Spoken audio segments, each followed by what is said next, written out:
நல்லதே நினையுங்கள், நல்லதே நடக்கட்டும். இன்றைக்கி தேவசனா லைஃப் ஸ்டைல் சேனலுக்கு வருகை இருந்திருக்கும் அனைவருக்கும் நன்றி. இன்றைக்கி நம்ம எதை பற்றி பார்க்க போகிறோம் அப்படின்னா, புரட்டாசி மாத சிறப்பு பற்றி தான் இந்த வீடியோ பதிவு. அதாவது புரட்டாசி மாதம் செப்டம்பர் 17 செவ்வாய்க்கிழமையோட பிறக்குது. அன்றைக்கி அதி விசேஷமான பௌர்ணமியோட நம்மளுக்கு இந்த புரட்டாசி மாதம் பிறக்குது. இந்த பௌர்ணமி தினத்தன்று நம்ம பெருமாளை வழிபடுறது ரொம்ப சிறப்பான பலனை தரும்.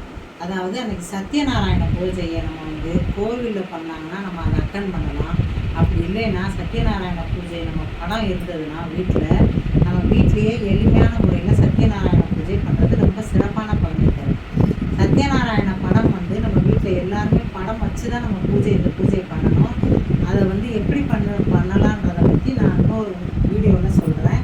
இப்போ புரட்டாசி மாதத்தோட சிறப்பு பற்றி நம்ம சொல்லலாம். இந்த புரட்டாசி மாதத்தில் இது ஒரு நல்ல, அதாவது பெருமாளுக்கு உகந்த மாதமாக புரட்டாசி மாதமும் மார்கழி மாதம் தான் சொல்லப்படுது. இந்த புரட்டாசி மாதத்தில் நம்ம எதையெல்லாம் செய்யலாம், எதையெல்லாம் செய்யக்கூடாதுன்றதை பற்றி இப்போ பார்க்கலாம். புரட்டாசி மாதத்தில் தினமுமே நம்ம பெருமாளை வழிபடுறது ரொம்ப நல்லது. முடிஞ்சால் திருப்பதிக்கு நீங்கள் ஒரு தடவை போயிட்டு வாங்க. மற்றபடி நம்ம வீட்டிலேயே பெருமாளை தினமுமே காலையில் எழுந்து குளிச்சுட்டு ஒரு டம்ளர் பாலோ அல்லது கல்கண்டோ நைவேத்தியமாக பெருமாள் படத்துக்கு முன்னாடி வச்சு ஒரு நெய் விளக்கு ஏற்றி வச்சு நம்ம வழிபடுறது நல்லது. நீங்கள் பெருமாளை வழிபடுறப்ப ஓம் நமோ நாராயண நமகன்ற ஒரு மந்திரத்தை சொன்னால் போதும். இல்லைன்னா இப்போ யூடியூப்பில் நம்ம மொபைலில் எல்லாமே பெருமாள் போட்டிகள் வருது, பெருமாள் நாமாவளி வருது. அதை நம்ம பாராயணம் பண்ணுறது ரொம்ப நல்லது. சக்கரத்தாழ்வார், நம்மாழ்வார், கிருஷ்ணர் யாராக இருந்தாலும் எல்லாருமே பெருமாளுக்கு உகந்தவங்க தான். இவங்க எல்லார் ஃபோட்டோ இருந்தாலும் நம்ம அவங்களுக்கு டெய்லியுமே பெருமாள்னாவே துளசி தீர்த்தம் வச்சு வழிபடுறது நல்லது. டெய்லியுமே நீங்கள் துளசி 2 இலையை பறித்து வீட்டில் நீங்கள் வச்சுருந்தீங்கன்னா அதை தீர்த்தமாக நீங்கள் துளசி தீர்த்தத்தை பெருமாள் படத்துக்கு முன்னாடி வைக்கிறது ரொம்ப சிறந்தது. துளசியை மாலையாக நம்ம கட்டி பெருமாள் படத்துக்கு போடலாம். ஒவ்வொரு சனிக்கிழமையுமே பெருமாள் கோயிலுக்கு நீங்கள் போகிறது, பெருமாளை வழிபடுறது ரொம்ப நல்லதுங்க. அன்றைக்கி நம்ம மாவிளக்கு பண்ணி பச்சரிசியில் மாவிளக்கு பண்ணி அதில் நெய் ஊற்றி தீபம் ஏற்றி நம்ம வழிபாடு பண்ணோம்னா நம்மளோட வறுமை நீங்கி செல்வ செழிப்பு அதிகரிக்குன்னு சொல்லப்படுது. இந்த புரட்டாசி மாதத்தில் நீங்கள் தினமுமே பெருமாள் கோயில் போங்க, பெருமாள்வார் பற்றி பெருமாள் போட்டிகள் சொல்லுங்கள், பெருமாள் நாமாவளி படியுங்க.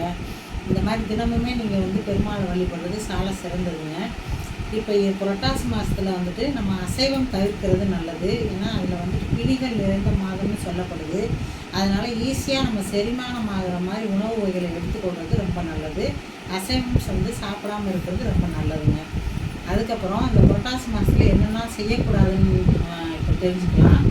இதில் நம்ம புதுசாக வாஸ்து நம்ம பண்ணக்கூடாது. புது வீடு கட்ட போகிறோமா, புது வீடு பால் காய்ச்ச போகிறோமா, இல்லை கிரகப்பிரவேசம் பண்ண போகிறோமா, இது எதுவுமே நம்ம செய்யக்கூடாது. நம்ம ஆல்ரெடி நல்ல நாள் பார்த்து நம்ம வாஸ்து பண்ணி கட்டிக்கிட்டு இருந்தீங்கன்னா அப்படின்னா நீங்கள் தொடரலாம் எல்லா வேலைகளுமே. மற்றபடி புதுசாக சீமந்தம் பண்ணுறது, அந்த வளைகாப்பு பண்ணுறது, இந்த மாதிரி நல்ல செயல்கள்லாம் இந்த மாதத்தில் பண்ணாமல் இருக்கிறது ரொம்ப நல்லது.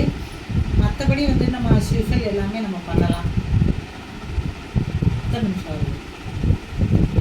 ஸ்டார்ட்.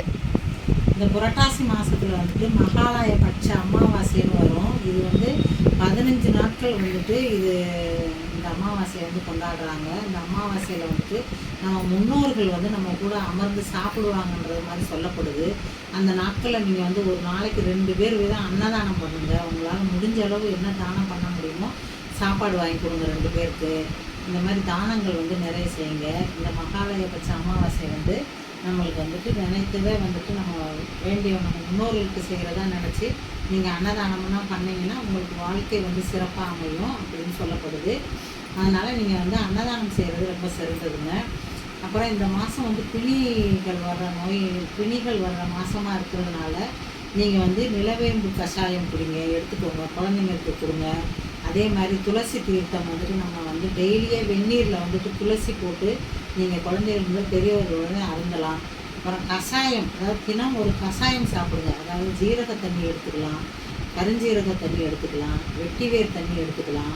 அதுக்கப்புறம் இந்த துளசி, கற்பூரவள்ளி, சுக்கு, இந்த மிளகு, இந்த சுக்கு வெல்லம், இந்த இஞ்சி, மஞ்சத்தூள் இதெல்லாம் போட்டு இடித்து நீங்கள் வந்துட்டு இதை ஒரு கஷாயம் மாதிரி காய்ச்சி தினமுமே இரவு வந்து படுக்கிறதுக்கு முன்னாடி நீங்கள் வந்து அருந்திட்டு படுத்தீங்கன்னா உங்களுக்கு இந்த பிணிகள் வந்து வராமல் இருக்கும். இந்த கஷாயம் வந்து குழந்தைகள் முதல் பெரியவர்கள் வரைக்கும் நீங்கள் அருந்தலாம்.